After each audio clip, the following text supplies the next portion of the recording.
여러분 안녕하세요. 같이 말씀 함께 큐티 나눔 시간입니다. 오늘 말씀 마태복음 10장 34절에서 42절까지 말씀입니다.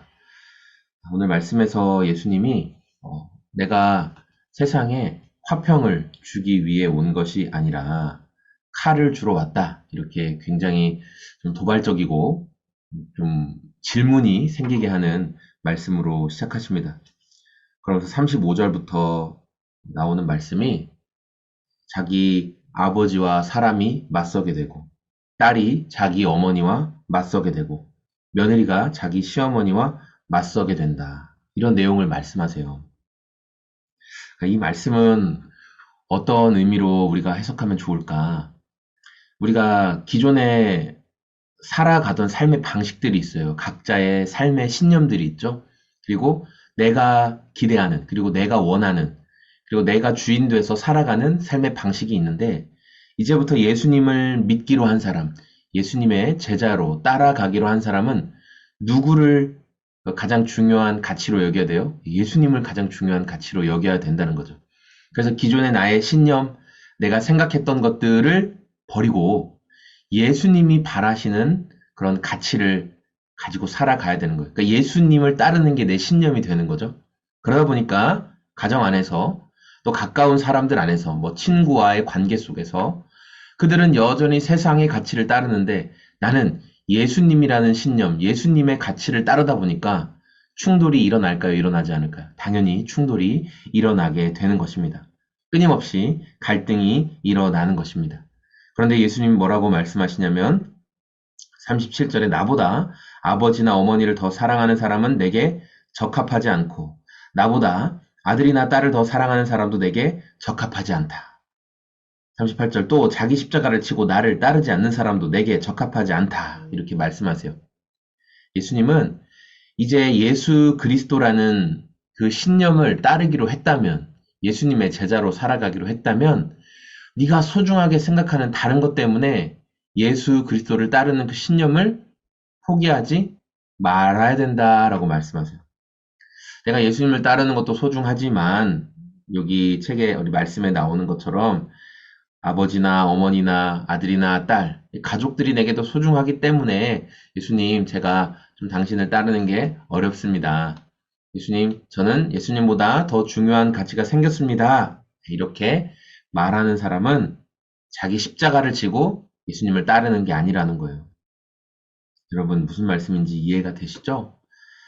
저는 이 말씀을 묵상하면서 내가 예수님을 따르는 그 신념을 분명하게 지키고 있는가, 자기 십자가를 지고 예수님을 따르고 있는가라는 생각을 해보게 되었어요. 저는 결혼도 예수님을 믿는 사람과 했고, 또 당연히 저희 자녀들도 예수님에 대해서 무슨 세뇌받은 사람처럼 아이들도 말하죠. 왜냐면 늘 예수님에 대해서 이야기하고 그분이 어떤 분이신지, 아빠가 경험한 예수님, 아빠가 경험한 하나님, 아빠가 경험한 성령님에 대해서 이야기하니까 아이들은 그냥 있는 그대로 다 받아들이죠. 그리고 저는 또 목사의 일을 하고 있고요. 그러다 보니까 내가 예수님을 믿는다는 가치를 지키기 위해서 제 주변에는 다 예수님 믿는 사람으로 세팅이 되어 있는 거예요. 그러니까 내가 예수님을 믿는다는, 예수님을 따르겠다는 그 신념을 지키기 위해서 누구랑 부딪힌다든지, 그런 부딪힘 속에서도 여전히 예수님이 나의 주인이시고 나는 그 주님을 포기할 수 없다. 이러한 나의 십자가를 지고 가는 것 같은 모습이 좀 없지 않나. 나는 그런 부딪힘이 싫어서 혹시 내가 지금 이런 삶을 선택한 것은 아닌가. 그러면서 동시에 지금 그런 부딪힘 속에서도 예수님을 사랑하고 예수님을 따르는 그 모습을 포기하지 않는 수많은 성도님들의 모습을 보면서 참 아름답고 귀하다라는 생각을 하게 되었습니다.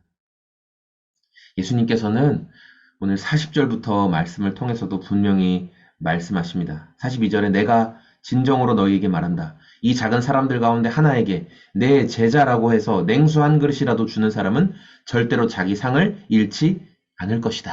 예수님은 반드시 상을 주신다고 말씀하셨어요. 그래서 제자의 이름으로 정말 연약하고 어린아이, 이 어린아이의 의미는 나에게 내가 베풀어도 나에게 다시 돌려줄 수 없는 존재인 거예요.